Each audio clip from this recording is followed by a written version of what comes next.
안녕하세요. 오늘은 좀 특별한 시간을 가져보려고 합니다. 우리가 게임 산업의 법적 기초를 어떻게 이해하는지, 그리고 실전에서 왜 이런 법적 관점이 중요한지에 대한 이야기를 해보려고 해요. 게임은 단순히 엔터테인먼트가 아니라 수많은 규정과 법률, 그리고 시장 구조 속에서 살아 움직이는 사업입니다. 여러분들이 앞으로 기획자나 디자이너, 개발자로 실무 현장에 들어갔을 때 단지 재밌는 게임을 만드는 것만으로는 충분하지가 않아요. 우리가 만든 컨텐츠가 사회적으로, 법적으로 시장에서 어떻게 받아들여지는지에 대해서 고려를 해야 되는 거죠.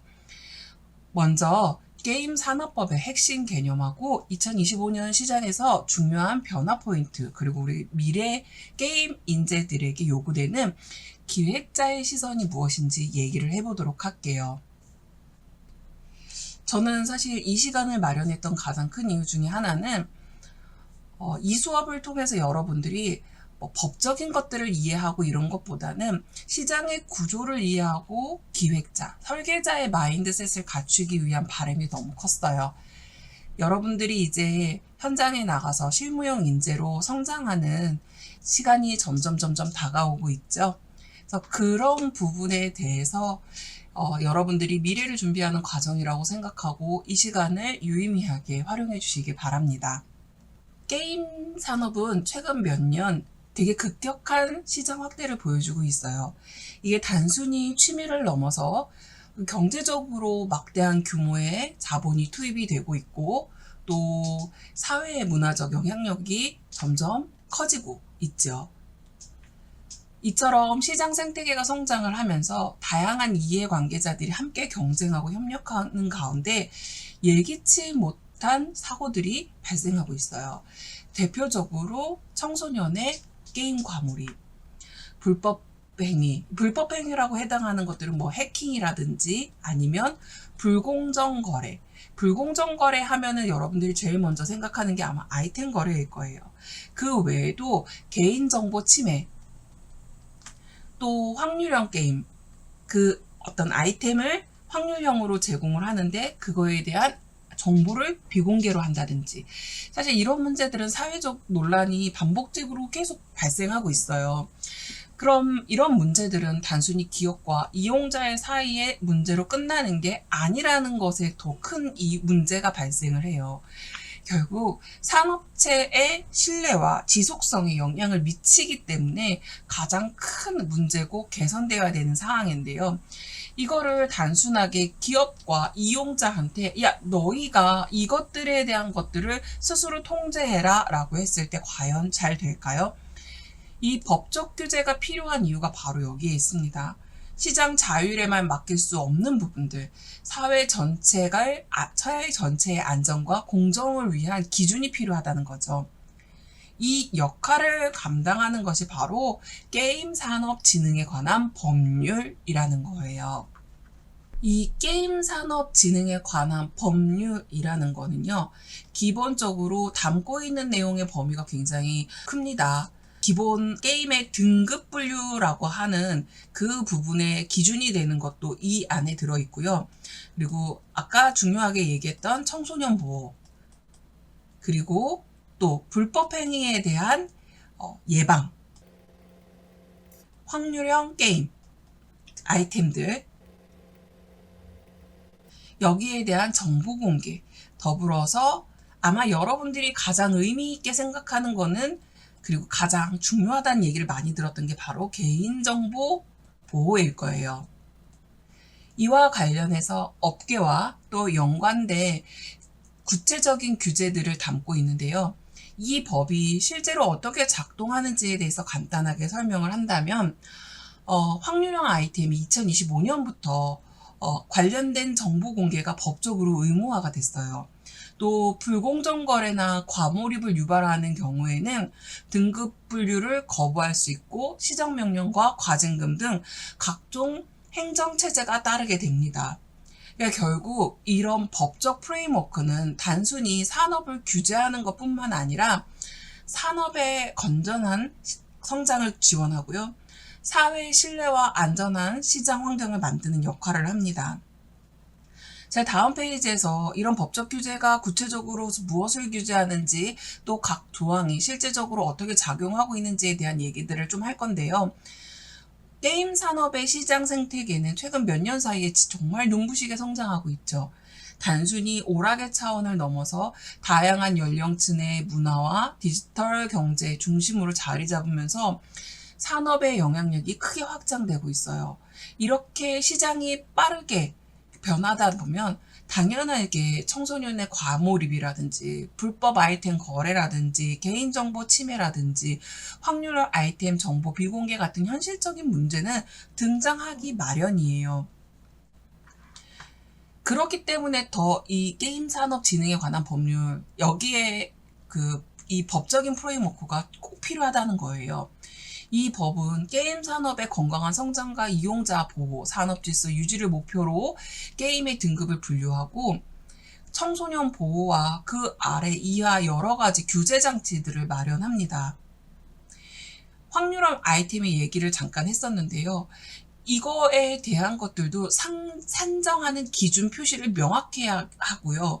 또 청소년 보호를 위해 별도의 등급 기준을 적용시키는데 이런 법적 규제의 역할 덕분에 시장 질서가 유지되는 건 거죠. 또 사회적으로 신뢰할 수 있는 산업으로 발전할 수 있게 되는 거고요.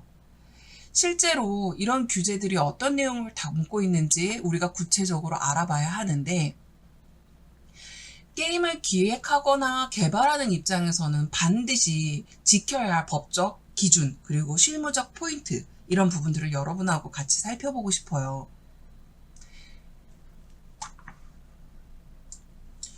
게임법이요. 단순하게 어떤 규제와 통제를 통해서 시장의 성장을 방해한다 라는 얘기들을 많은 분들이 하지만은요. 실제로 이 진흥법에서 가장 중요하게 여기는 거는요. 바로 뭐예요? 산업의 진흥과 소비자의 보호, 이용자의 보호 이 두 가지를 균형 있게 달성하는 데 그 목적이 있습니다. 한쪽으로만 치우치면 산업은 왜곡되고 반대로 그 반대편에 서 있는 우리 이용자들 같은 경우는 보호받지 못하겠죠. 예를 들어서 기술과 아이디어만 강조해서 무작정 개발을 촉진하면 시장의 질서와 이용자의 권익이 보호받을 수 없게 될 거예요. 반대로 이 보호에만 너무 집착을 하면 혁신은 아예 사라질 수 있겠죠. 이 법에서는요.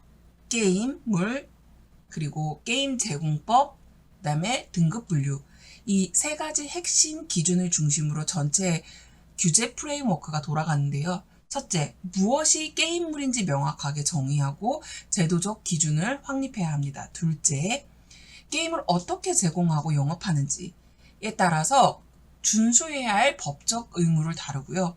셋째, 반드시 모든 게임은 등급 분류를 거쳐서 시장에 나오게 되는데 이용자 연령대를 구분하고 콘텐츠의 폭력성 그리고 선정성 이런 사회적인 영향도 평가를 합니다.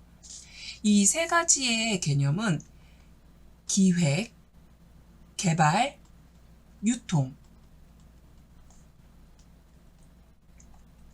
그 다음에 제공 등 게임의 전 생애 주기에 걸쳐 반복되는데요. 법 적용은 단지 출시 직전 단계나 운영 단계에만 국한되는 게 아니에요. 게임을 기획하는 단계에서부터 법이 요구하는 규정을 미리 따져보고 계획에 반영해야지 실제 서비스 단계에서 발생할 수 있는 법적 리스크 이런 것들을 예방할 수 있어요. 법적 리스크가 뭐가 있을까요? 예를 들어서 등급 분류 부적합, 영업, 불법 영업, 피해자 보상, 이용자의 피해자 보상 이런 것들 있죠. 그래서 게임 산업법은 단순히 제약이 아니라 산업이 지속 가능하게 성장하고 동시에 이용자가 신뢰할 수 있도록 지켜주는 최소한의 토대라는 점을 강조하고 싶어요. 자, 여기서 먼저 등급 분류에 대한 이야기를 할게요. 이 등급 분류라는 것 자체는 단순히 행정 절차가 아니에요.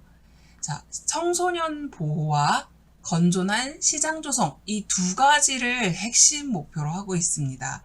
첫째로 청소년 보호. 이 얘기는 사실 연령에 맞지 않은 유해 콘텐츠로부터 청소년들을 보호하고, 둘째, 시장 내에서 이용자가 자신의 연령과 취향에 맞는 게임을 선택할 수 있도록 하는 투명한 정보를 제공하는 아주 중요한 법령이에요. 등급 분류를 담당하는 주체에서는 국가가 직접 관리 감독하는 게임물 관리위원회, 우리가 GRAC라고 얘기하는데요. 이 게임물 관리위원회와 일정 기준을 갖춘 자체 등급 분류 사업자가 있어요. 이 두 주체의 역할 차이에 대해서 이해하는 게 매우 중요한데요. 우리가 얘기하는 게임물관리위원회는 등급 지정과 사후 감독의 중심이 되고요. 자체 사업자는 일정 조건 하에서 스스로 등급을 분류하되 책임이 훨씬 더 무거워집니다. 여러분의 기획자예요.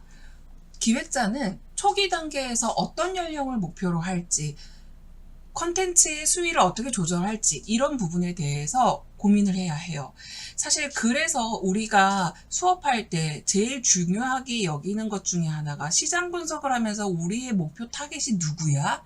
그 연령대는 어떤 특징을 갖고 있어? 하는 부분에 대한 얘기를 많이 하잖아요. 이 결정은 실제로 시장의 성공에 직접적인 영향을 끼치죠. 목표 등급에 따라서 게임의 연출, 캐릭터, 아이템, 이런 것들에 대한 설계 등 세부 요인이 달라지기 때문에 기획 단계에서 법을 고려하는 습관이 아주 중요해요. 그리고 마지막으로 이 등급 분류를 지키지 않으면 법적 처벌, 벌금, 징역 이런 것들, 영업정지나 큰 리스크가 따릅니다. 그렇기 때문에 등급에 따른 기준, 절차, 주제별 역할을 정확하게, 명확하게 숙지하는 것이 실무 기획자의 필수 역량이라는 것을 여러분들이 꼭 기억해 주셨으면 좋겠어요. 결국 기획자의 입장에서 초기 단계에서부터 목표 연령층, 그리고 콘텐츠 수위, 이거를 세밀하게 조정해야 하고, 원하는 등급을 받기 어려우면 시장 진입 자체가 불가능할 수 있으니 기획 단계에서 법을 고려하는 습관이 결국 시장 성공과 직결된다는 점을 꼭 기억하셔야 합니다. 마지막으로 등급 분류를 위반하거나 거짓 등급을 받을 경우에 벌금, 징역 이런 심각한 법적인 처벌과 영업의 정지, 사업적으로 치명적인 위기가 찾아올 수 있으니까요. 여러분들이 실무자가 된다면 법적 고려 없는 이런 기획은 리스크가 된다라는 것들을 항상 의식하셔야 해요. 더불어서 앞서 얘기했지만 이런 게임물관리위원회는 국가 기관으로 이 심의와 관리의 중심 역할을 하고, 자체 분류하는 이 사업자들, 이는 일정 기준을 갖춘 기업에게 직접 등급을 분류할 수 있도록 허락하지만 책임과 의무가 강하다라는 부분들 기억 꼭 하셔야 해요. 기획자는 게임을 처음 설계할 때부터 그런 부분들에 대해서 면밀하게 지키는 건 너무너무나 당연한 거지만, 결국 그런 습관이 실무 성공의 핵심임을 반드시 잊지 말아주세요. 혹시 바다 이야기라는 사건을 혹시 아실까요? 이게 아마 우리 친구들이 태어나기 전에 이야기일 것 같은데요. 2000년대 되게 많은 이슈를 갖고 왔던 사건이에요. 원래 이 등급 분류 제도는 1990년대 국가가 문화 콘텐츠를 직접 검열했던 시기에서 출발을 합니다. 근데 이 제도가 2000년대에 들어와서 바다 이야기 사건으로 규제가 한층 더 엄격해졌고, 출시 전 사전 심의 중심으로 그 제도로 운영하게 되었어요. 바다 이야기 사건은 2000년대 대표적인 게임 사행성 사건이었어요. 이게 2004년경에 등장해서 2026년 사회적 파장 완전 극대화시켰던 문제가 됐던 건데요. 뉴스에 나왔던 화면입니다. 아케이드형 슬롯머신 형태의 오락용 게임기인데 일명 아케이드 게임장 이런 게 설치가 됐어요. 그러니까 단순히 오락용으로 허가를 받았는데 실제로는 사행성 도박기계가 운영이 됐죠. 또한 우리는 학습열이 굉장히 강한 나라이기 때문에 학부형들의 인식이 아주 안 좋습니다. 설날인 지난 14일 53살 김모 씨가 아파트에서 숨진 채 발견됐습니다. 대한민국 게임 산업 전체에 빨간불이 켜진 가운데 게임 중독까지 뜨거운 감자로 떠올랐습니다. 게임 중독을 포함한 우리나라의 인터넷 중독자 수는 200만 명으로 추산됩니다. 게임 중독과 과몰입으로 인한 범죄를 우려하는 여론이 들끓자 정부는 규제에 나섰습니다. 국회 본회의장에서는 여성가족부가 올린 청소년보호법 개정안이 통과됐습니다. 대한민국의 모든 온라인 게임에 셧다운제가 적용되자 한국 게임 산업계는 크게 반발했는데요. 그로부터 10년이 지난 2021년이 되어서야 셧다운제는 폐지되었습니다. 당시 장관이었던 유인천 장관을 만나 이야기를 들어봤습니다. 이제 제가 실제로 2008년도에 그때 장관을 할 때도 이제 규제하는 기관도 우리가 있었고, 그 다음에 우리가 진흥하는 기관도 우리가 있고, 뭐 그러니까 우리는 진흥을 해야 되는데 또 한쪽에서는 규제도 해야 되는 이런 아주 어려운 상황이었단 말이에요. 유인천 전 문체부 장관의 이야기를 들어보면 결국은 뭐냐면 규제도 해야 되고 흥행도 진흥도 시켜야 되는 이 어려운 난제가 발발을 하게 됐던 그런 이슈를 만든 사건이었어요. 결과적으로 이 사건은 앞서서 봤겠지만 게임 산업에 대한 사회적인 불신을 키운 대표적인 사건이었고요. 게임이 곧 사행성이다 라는 오해가 되었죠. 그래서 사실 그 당시에는 12시 딱 되면 미성년자 그 아이디의 이용자들은 접속이 불가했어요. 튕겨나가지기도 하고. 그 결과적으로는 합법적인 게임 산업까지 도박으로 묶여서 큰 타격을 받았죠. 그래서 사실 바다 이야기 사건이 우리나라에서 게임 규제 강화가 얼마나 강해지는지를 보여주는 대표적인 사례고요. 한 번의 사건이 그 사업 전체에 부르는 부정적인 낙인, 이런 부분들을 설명할 수 있는 대표적인 사건이라고 할 수 있죠.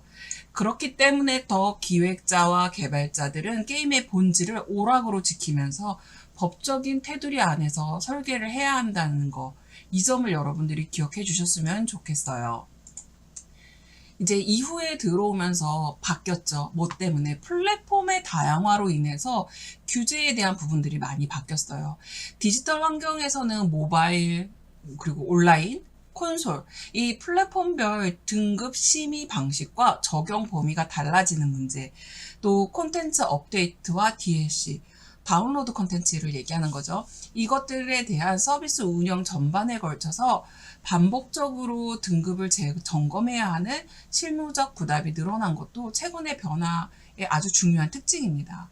그리고 등급 거부나 폭력성, 사행성, 이 논란은 분쟁이 발생할 때마다 법률 전문가와 같이 협업해서 대응해야 되는 사례도 많아졌어요. 자, 여기서 여러분들이 이해해야 할 것들은 다음에 3가지. 첫째, 자체 등급 분류 제도가 도입되어 기업이 빠르게 시장 변화에 대응이 가능한 만큼 등급 관리와 또 사후 책임이 커졌다는 거. 그런 부분에 대해서 여러분들이 당연히 기획자로서, 개발자로서, 제작자로서 이해하고 있어야 되고, 둘째, 플랫폼별로 적용 법률과 기준이 달라져요. 기획 단계에서 목표하는 플랫폼이 어떤 법적인 전략이 필요한지 파악해야 돼요. 제가 여러분들하고 수업할 때 정말 많이 물어보는 것 중에 하나가, 그래서 플랫폼 뭐야? 모바일이야? PC야? 콘솔이야? 물어보는 이유가 그런 것 때문에.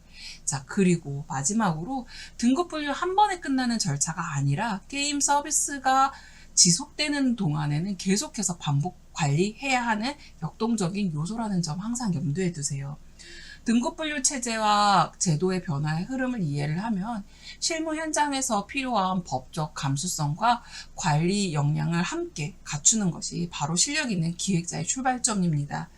학생분들이, 우리 친구들이 공부를 하면서 그런 부분에 대해서 기억해 주셨으면 좋겠어요.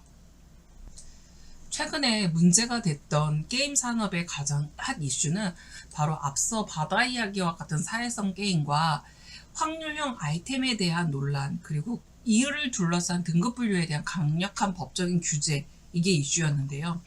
여기서 여러분들은 사행성 게임이 무엇인지 대해서 이해할 필요가 있을 것 같아요. 기본적으로 사행성 게임이란 우연적 요소로 금전적 이익이나 손실이 생기는 구조를 가진 그걸 얘기를 하는데, 제일 중요한 게 바로 이 우연적 요소라는 포인트예요. 플레이어가 결과가 플레이어의 실력보다 운에 의해서 결정이 된다. 경제 시스템이나 보상 구조에서 환전 가능성, 경품 제공, 현금화 기능 이런 게 있으면 사행성 게임으로 간주합니다. 그래서 문제가 되고 있는 게 바로 코인으로 전환해서 환전할 수 있어. 사실 코인은 눈에 보이는 재화는 아니에요. 디지털 코인 같은 거 비트코인이나 뭐 이더리움으로 환전해줘요 라고 하는 거는 환전이 된 이후에 코인이 가지고 있는 경제적 가치 때문에 문제가 되는 거예요. 이런 게임은 사행성 게임으로 간주가 되고 이 산업의 사회적 신뢰를 무너뜨리는 위험 요소로 간주하고 평가하고 있다는 거예요. 최근에 가장 대표적인 사례가 확률형 게임 이슈였는데요. 사실 확률형 게임에는 유료 결제를 해서 아이템을 가져요. 근데 일정 확률에 따라서 희귀 아이템이나 캐릭터가 나오는 구조인데, 실제로 높은 금액을 사용해도 원하는 결과를 얻지 못하는 일이 많았어요. 이에 대한 정보 왜곡이나 조작, 그 다음에 불투명한 공개, 이 문제가 지속적으로 사회적 이슈를 불러왔죠. 이 이슈들은 사실 여러분들이 되게 잘 알고 있는 게임, 넥슨의 메이플 스토리, 얘 같은 경우도 아이템 강화 시스템 큐브의 실제 확률이 이용자들이 오랫동안 추측했던 것과 달랐죠. 특정 옵션이 나오지 않도록 비공개 확률 제한이 있었다는 게 나중에 알려지면서 유저를 기만했다라는 비판이 폭발했고 대규모의 불매의 운동이 발생을 했어요. 그래서 결국에는 국회 국정감사의 증인으로 불려나가는 사태까지 이어졌죠. 그래서 결과적으로 넥슨 공개 사과를 했고요. 전면적인 확률 공개 선언을 했어요. 덕분에 다른 게임사들도 확률 공개에 대한 압박이 확대됐었고요. 그 외에도 넥슨의 던전 앤 파이터, 이게 장비 강화 시스템의 성공 확률이 유저가 체감했던 것과 달라 조작 논란이 지속적으로 제기됐는데, 결과적으로 중국 유저들까지 포함해서 글로벌 분쟁으로 확대가 됐어요. 이슈가 아주 컸다는 거죠. 그래서 확률 비공개 관행에 대한 국가적인 이 비판이 제기가 돼서 사회적으로 글로벌하게 망신당했어요. 또 넥슨, 계속 얘기하다 보니까 넥슨에 대한 얘기만 했는데, 넥슨이 항상 이렇게 불법적인 것들을 행하지는 않았어요. 그럼에도 불구하고 원체 대형 게임사였고 커다란 그런 게임들을, 대형 게임들을 많이 만들었기 때문에 넥슨의 카트라이더의 러시 플러스 게임에서의 그 뽑기 아이템 논란 같은 경우, 뽑기형 컨텐츠에서 동일 아이템이 과도하게 반복적으로 지급되는 현상이 발생을 하자 확률 조작의 의혹이 나왔죠. 그래서 확률형 비즈니스 모델, 그러니까 과금 모델이 사실상 도박이라는 사회적 논쟁을 강화시켰어요. 근데 결과적으로 확률 조작은 아니라고 밝혀졌으나 투명성 강화가 요구되면서 이것도 결국 산업 전반으로 확대가 돼서 문제가 되긴 했죠. 이 외에도 넷마블에서 모두의 마블이나 세븐나이츠, 이 확률형 뽑기 시스템 중에서 BM, 우리가 비즈니스 모델이라고 얘기하는 BM 운영으로 청소년이나 일반 유저에게 과소비, 중독, 이 문제가 대두가 되기도 했고요. 결국 게임업계 전반의 확률 공개 의무화 논의를 촉발하게 된 그것에 기여를 했죠. 그러니까 결국에 확률화 아이템 논란은 단순히 한 게임사가 잘못했다는 게 아니에요. 산업체 전체를 무너뜨리는 사건이었기 때문에 메이플 스토리 사건 이후에 국회 차원에서 확률형 아이템 공개에 대한 법적화를 강화하려는 움직임이 본격화됐고, 그런 계기가 있었기 때문에 여러분들 지금 우리 한국 시장의 K 콘텐츠들이 훨씬 더 안전성 있게, 또 법적 강화가 제가 알기로는 전 세계적으로 탑 10 안에 들 정도로 굉장히 엄격한 걸로 알고 있는데, 그로 인해서 우리 한국 유저들은 보호를 많이 받고 있죠. 2025년도 8월 1일부터, 그러니까 얼마 되지 않았어요. 이 법이 개정이 되면서 확률형 아이템의 종류별 확률 정보는 반드시 게임 내에 명확히 공개해야 하고, 만약 조작이나 오류가 있을 경우에 사업자는 이용자에게 3배까지 징벌적 손해배상을 책임져야 합니다. 정부는 이용자 피해 구제 센터를 직접 운영해서 피해 조사와 보상을 적극 추진하고 있기도 해요. 이런 변화가 단순히 자율 규제만으로는 소비자의 신뢰를 지킬 수 없다는 사회적 합의와 반복적으로 발생하는 이 사행성 논란이 게임 산업 전반의 신뢰도의 하락, 그리고 강력한 규제 강화로 이어진 배경에서 비롯된 겁니다. 여러분들이 기억해야 되는 건 이런 부분인 것 같아요. 첫째, 사행성은 이 신뢰를 떨어뜨릴 수 있는 가장 위험한 요소입니다. 사행성이라는 말은 결국엔 뭐예요? 실력이 의미가 없어요. 우연적으로 내가 어떤 재산이라든지 이런 어떤 금전적인 피해와 이득을 발생하는 게임, 자, 이런 부분들을 사행성이라고 얘기하는 거. 둘째, 기획자는 보상, 정보 시스템과 아이템 설계 단계에서 반드시 사행성 유무와 확률 정보를 투명하게 공개를 해야 되고, 경품 제공하는 방식 등을 법적으로 검토해야 합니다. 셋째, 환전, 경품, 영업 방식과 관련된 사행성 관련 요소들은 게임 산업법에서 강하게 제한하고 있어요.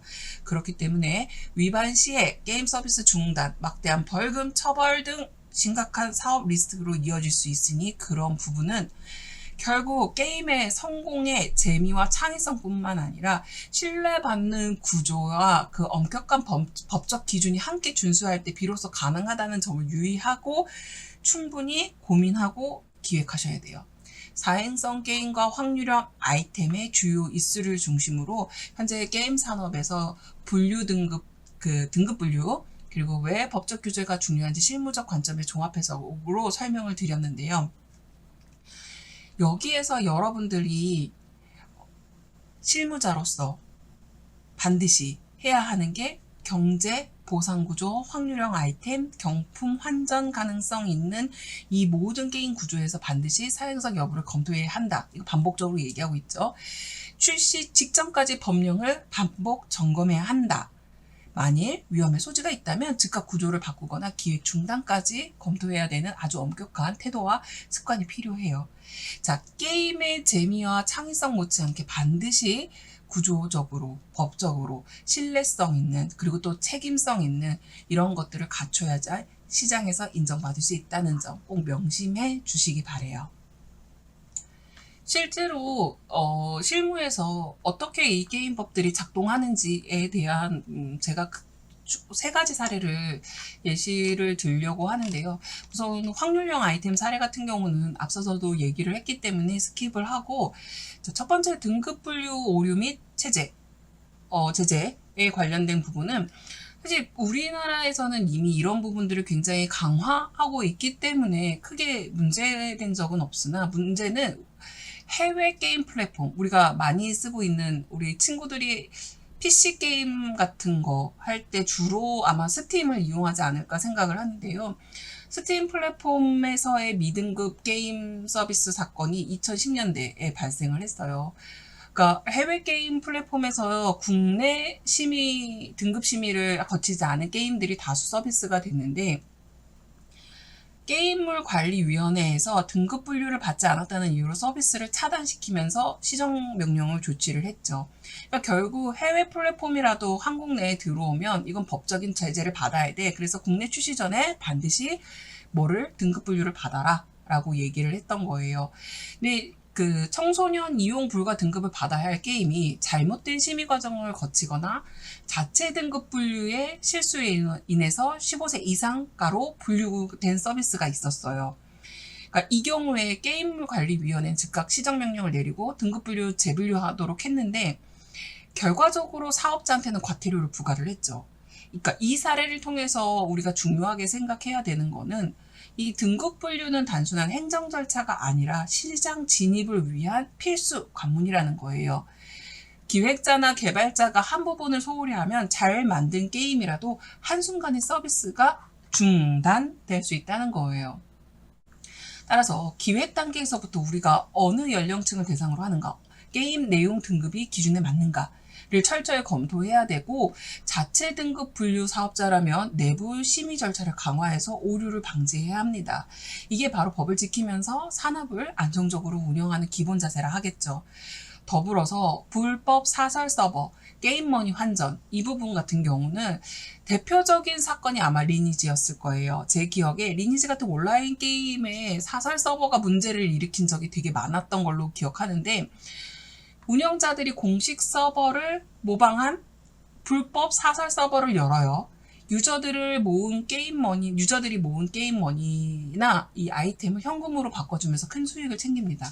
언뜻 보기에는 그저 유저가 즐길 만한 공간이 하나 더 있는 것처럼 보이지만, 실제로 저작권 침해와 도박성 환전 행위가 동시에 일어나는 불법이에요.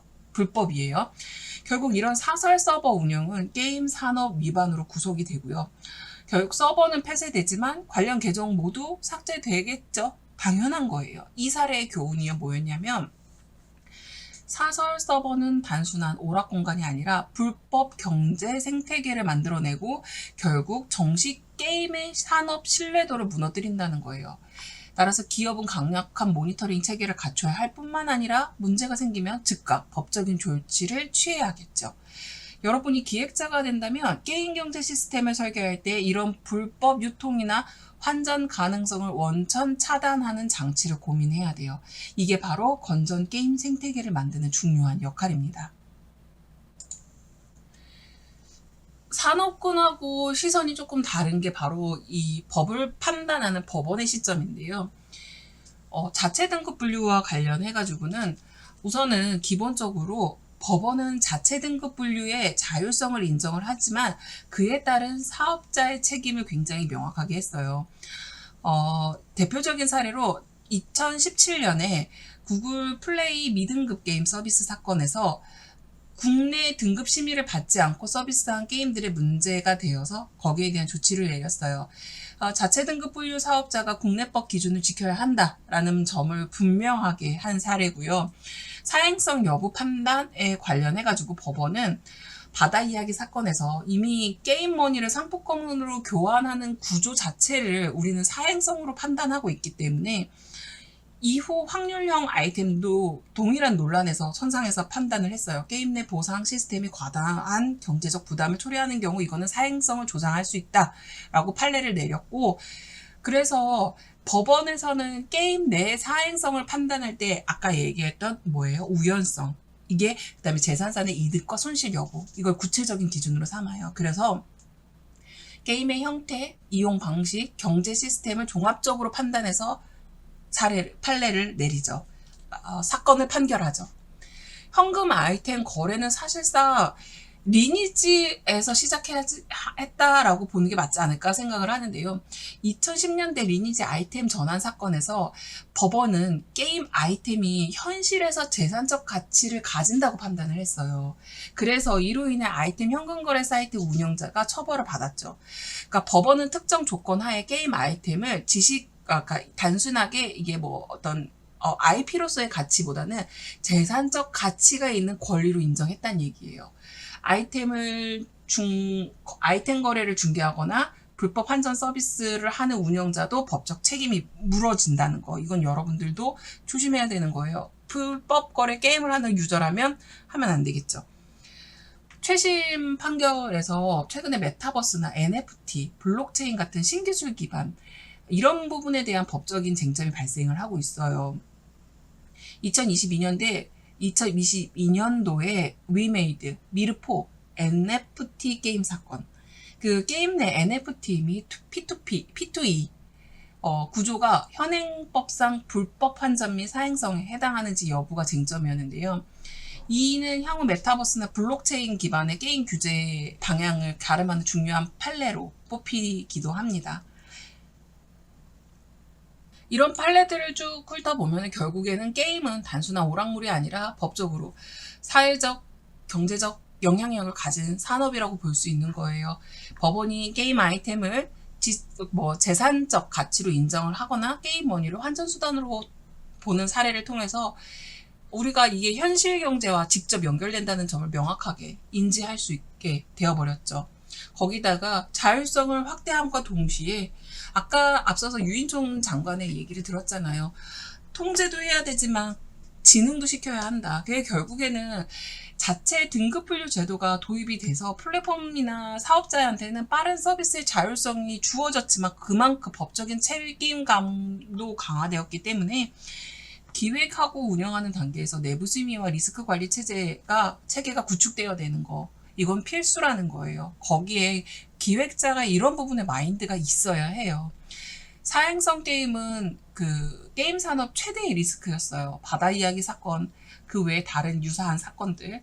결국 우연성, 랜덤이라고 얘기하지만 우연성이라고, 법원은 이 우연성이 갖는 재산상 손익구조를 종합해서 그거에 따른 판결을 내리잖아요. 기획자는 그렇기 때문에 재미 요소와 과금 구조 사이의 균형을 잘 설계해야겠죠. 더불어서 신기술은 법적 불확실성이 굉장히 커요. 그러니까 결국 판단을 해석하는, 그런 판결을 해석하는 새로운 시도나 입법 필요성을 환기시키는 역할을 법원은 하긴 하지만, 앞으로 기획자나 개발자가 기술적 혁신뿐만 아니라 법적 환경 변화에도 민감하게 대응해야 된다라는 것들을 보여주는 메시지예요. 이 시간에 배운 것들을 정리를 해보면요. 기획자가 꼭 가져야 할 3가지 법적 감각이라는 거. 첫 번째, 산업적 감각. 게임은 경제적 가치가 있는 산업이에요. 그렇기 때문에 게임 아이템과 재화는 법적으로 재산적 가치를 인정받기에 기획자는 이 시스템이 현실 경제와 어떻게 연결될까 하는 부분들을 고민해야 된다는 거. 둘째, 규제 감각. 자율성과 책임은 함께 가요.